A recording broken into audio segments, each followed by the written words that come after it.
So natutuwa po ako dahil sabi ko, sige kako, tirahin nyo ng tirahin. Sa lahat ng viewers dyan ng Manager TV, please subscribe and click the notification button. God first. Isang mapagpala at produktibong Lunes ng umaga sa ating lahat. Sa lilim ng bantayog ng ating bayaning sigat Andres Bonifacio, muli tayong nagbubuklod bilang mga lingkod bayan ng ating mahal na lungsod ng Maynila. Ang tanggapan ng talaang sibil ang naatasang mamuno sa ating lingguhang pagtataas ng watawat na pangungunahan ni Ginoong Mark Anthony Gapasin sa saliw ng Banda ng Maynila. Kasunod ang panalangin ni Ginang Marinela Soriano, ang panunumpa ng katapatan sa watawat ng Pilipinas ni Binibining Christine Joyce Maliksi. Sabay-sabay na pag-awit ng awit ng Maynila kasama ang kawani ng tanggapan, ang panata sa Bagong Pilipinas ng inyong lingkod Irene C. Viloria Santiago, at sabay-sabay na pag-awit ng himno ng Bagong Pilipinas. Sa panimula po, ilagay po natin ang ating kanang kamay sa kaliwang dibdib.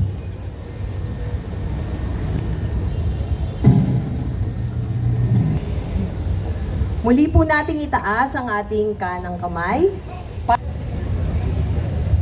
Muli po akong nagbabalik upang ipakilala ang masipag, maaasahan, simpatiko at ang abogado ng talaang sibil, Attorney Jaime R. Tejero III.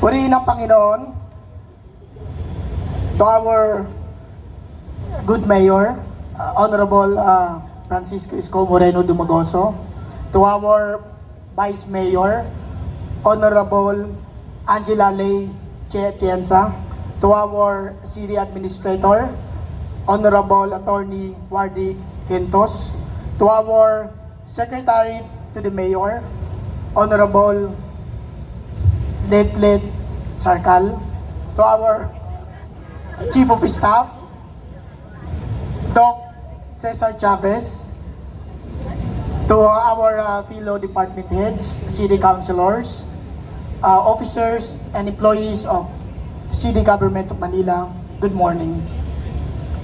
The City Civil Registry Office is mandated to record and keep events of one's personal history, such as certificate of live birth, marriage, legitimation, divorce, nullity of marriage,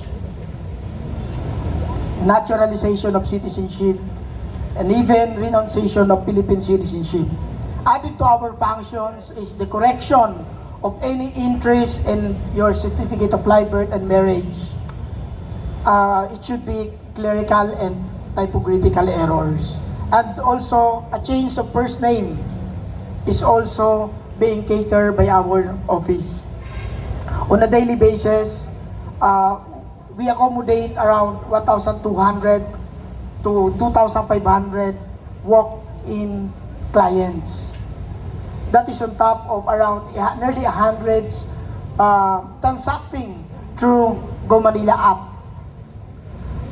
Ang bawat ipinapanganak po at ikinakasal sa lungsod ng Maynila o maring yung mga namatay na hindi naman taga Maynila, ang kanilang dokumento sibil po ay tinatala sa aming tanggapan.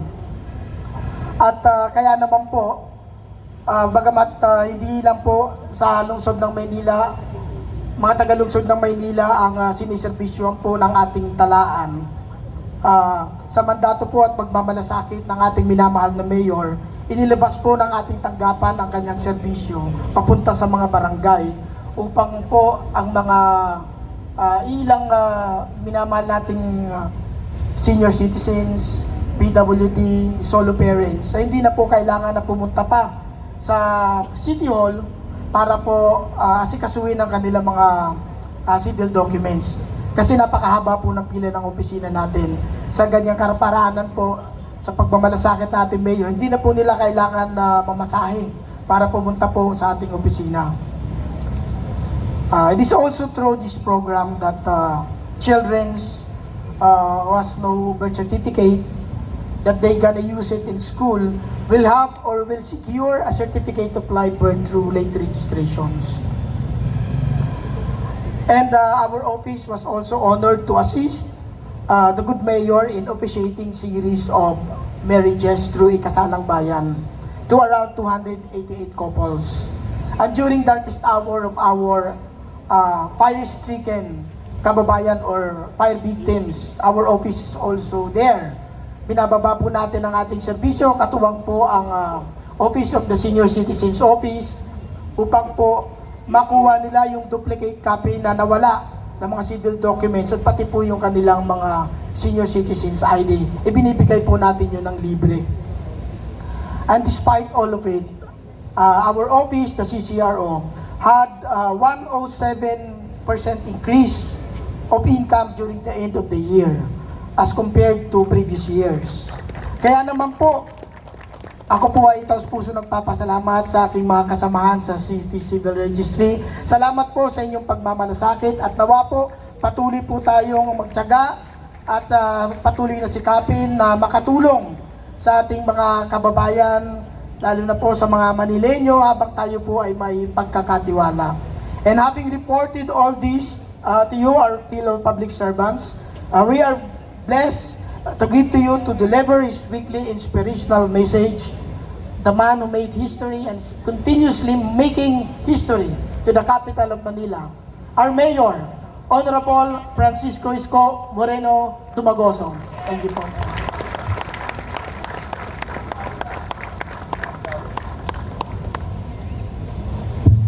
Thank you. Palakpakan natin si Atty. Tero. Para natutulog lang. Nakapandiin eh. Ano, Pat? Good morning! Good morning! Well, unang-una, gusto ko lang pong ibigay yung kredito. I always do that naman, whether opposing party, o sino man, whether political or person, or sino man sa atin. Pero may ginawa po since July 1, when we assume this mandate, ang CCRO, ang ginawa po nila, meron silang halos weekly na bumababa sa barangay para yung mga utaw na naghahanap ng kopya ng birth certificate, walang nawala dahil sa sunog o aberya, at saka yung mga nangangailangan ng kopya para hindi na tumosgas pamasahe sa City Hall. Yung team na ni Atty. Teron. Thank you very much. Pumupunta sila sa yung binanggit niya kanina na programa. So natutuwa po ako dahil sabi ko, sige kako, tirahin nyo ng tirahin, suyurin nyo ng suyurin, mano pa immediately after na may malaking sunog. Kasi sa sunog, wala pong natitira. At ang mga papelos o sa katulad ng birth certificate, kasal, and so on and so forth, yun yung mga unang nawawala. Kinakailangan nyo regularly. Saan? Lalong-lalo na sa eskwelahan. O sa mga pensyon, o mga pagpapatunay ng pagkakakilanlan ng isang tao. Malaking bagay yung ginagawa nila. Kaya thank you very much. Keep it up, attorney. 107%. Paldo. Kasi natutuwa yung mga empleyado pagka tumataas ang income. Because at the end of the day, hindi tatakbo ang anumang uri ng pamahalaan. Lahat ng pangarap natin mananatiling pangarap. Pag yan ay walang pera, madalit salita. I think it goes to everyone.